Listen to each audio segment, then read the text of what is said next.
Halo Sobat, saat ini kami mengunjungi lokasi pembangunan PLBN Longmidang, Kabupaten Nunukan.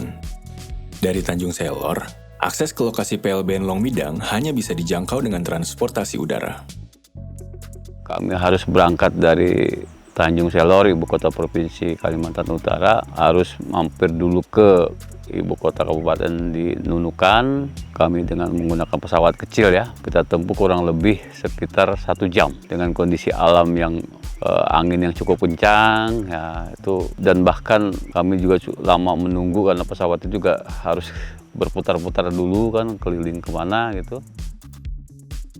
Setelah menempuh 1 jam perjalanan, akhirnya kami tiba di Bandara Nunukan.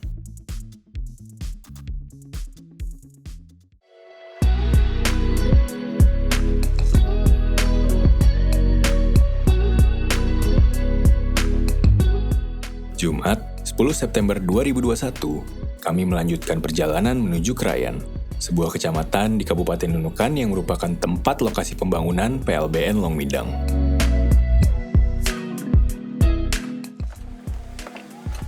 Pak, nanti tolong bantu ini Pak ya.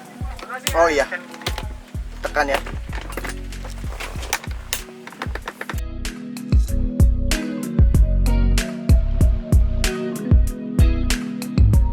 Setiap naik pesawat kecil, lumayan memacu adrenalin. Apalagi angin di langit Kalimantan cukup kencang. Tapi lihat deh, dari atas ketinggian, alam Borneo sangat luar biasa. Jadi makin bangga sama tanah air Indonesia.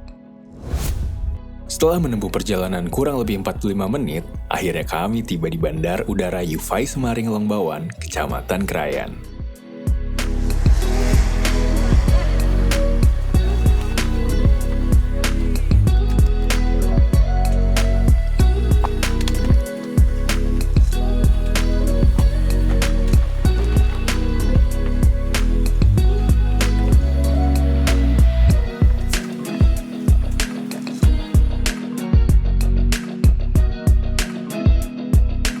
Bandara ini sekaligus menjadi gerbang untuk masuk ke wilayah Krayan.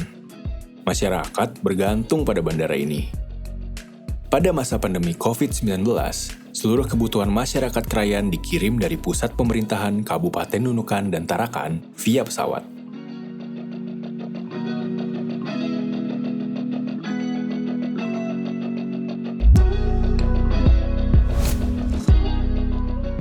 Di Krayan, Kabalai bersama Kepala Adat Besar Krayan dan Camat Krayan melakukan dialog terkait pembebasan lahan untuk lokasi pembangunan PLBN Longmidang.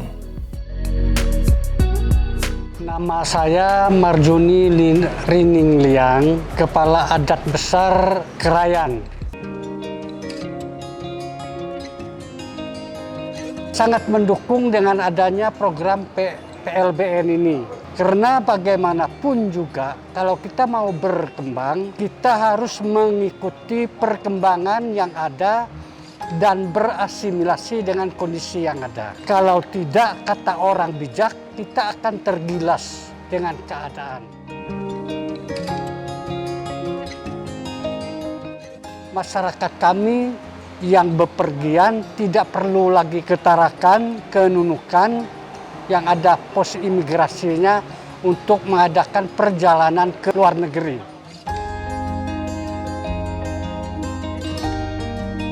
Untuk memenuhi kebutuhan masyarakat kami, 90% itu didatangkan dari negara tetangga. Dipandang dari sisi ilegal formalnya, ini benar-benar sangat merugikan masyarakat kami.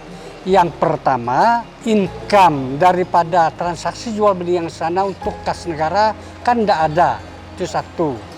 Lalu kedua, komoditi pertanian, peternakan, apa yang kami miliki, kerajinan, souvenir dan lain sebagainya, ketika itu kami jual ke negara tetangga, sebenarnya mereka sangat-sangat membutuhkan itu.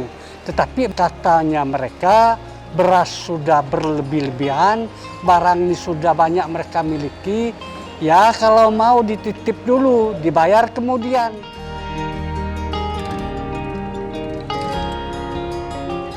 Saya pikir begini, dengan adanya PLBN ini, masyarakat sudah dikuatkan dengan adanya dokumen yang lengkap. Ketika kami bertransaksi, apabila ada perlakuan yang tidak sesuai, kami bisa bersuara karena dijamin dengan adanya dokumen yang lengkap, yang resmi, yang formal dari pemerintah.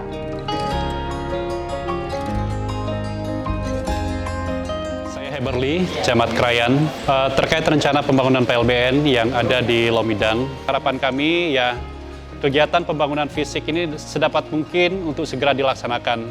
Karena memang ya keyakinan kami PLBN ini nanti yang akan bisa mengubah Krayan itu menjadi lebih baik.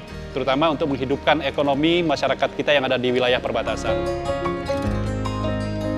Selanjutnya, kami bersama pihak kontraktor pelaksana meninjau lokasi pembangunan PLBN Lomidang.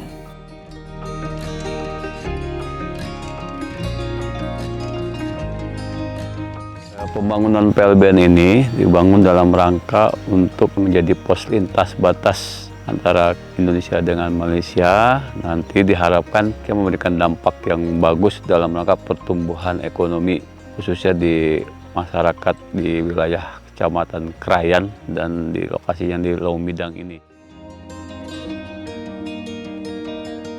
Kita rencanakan akan selesai di tahun anggaran 2022 akhir, segera selesai dan segera bisa kita manfaatkan. Kalau tidak ada kendala, memang kita ketahui bahwa tantangan yang paling berat adalah dengan geografis yang memang cukup menantang. Kemudian juga kita ada permasalahan lain seperti adanya lockdown dengan wilayah Malaysia sehingga kesulitan dalam mengakses material. Sementara juga akses darat belum tersambung. Nah ini akan menjadi satu challenge buat kita untuk melaksanakan pembangunan ini. Tapi apapun itu kita tetap berusaha agar segala sesuatunya dapat berjalan dengan tepat waktu. Pembangunan PLBN Lomidang ini merupakan salah satu pembangunan dari 4 PLBN yang ada di Provinsi Kaltara yang memiliki tantangan dan challenging yang luar biasa berat dibanding dengan PLBN lainnya. Selain itu, dari segi lokasi bangunan PLBN ini berada di bukit dan memiliki resiko longsor yang cukup tinggi. Maka dari itu kami saat ini sedang melakukan proses pengembangan untuk review infrastrukturnya, penahan tanah dan juga cut and fill lahan supaya dapat dibangun bangunan PLBN dengan aman dan juga memiliki tingkat keandalan yang tinggi. Dan kemudian kita akan lanjutkan pembangunan di 2022 sampai dengan penyiapan infrastruktur dan bangunan utama PLBN. Bangunan utama PLBN terdapat pemeriksaan bea cukai, imigrasi, karantina kesehatan, karantina pertanian, tumbuhan, karantina hewan, dan juga terdapat fasilitas berupa mes pegawai dan Wisma Indonesia. Di sini juga akan dibangun patung Soekarno, kemudian juga ada patung burung Garuda sebagai simbol negara Indonesia, monumen Tasbara, dan juga gerbang. Terakhir, kami mengunjungi Direksi KIT kontraktor pelaksana. Ini merupakan kantor sekaligus tempat tinggal para pelaksana lapangan. Akhirnya kami istirahat, dan seperti biasa, di waktu istirahat, tak lupa kami selalu memberi kabar pada keluarga di rumah. Keesokan harinya, kami melakukan perjalanan menuju Tarakan untuk pulang ke Tanjung Selor. Sobat, jangan lupa ikutin cerita kami selanjutnya ya.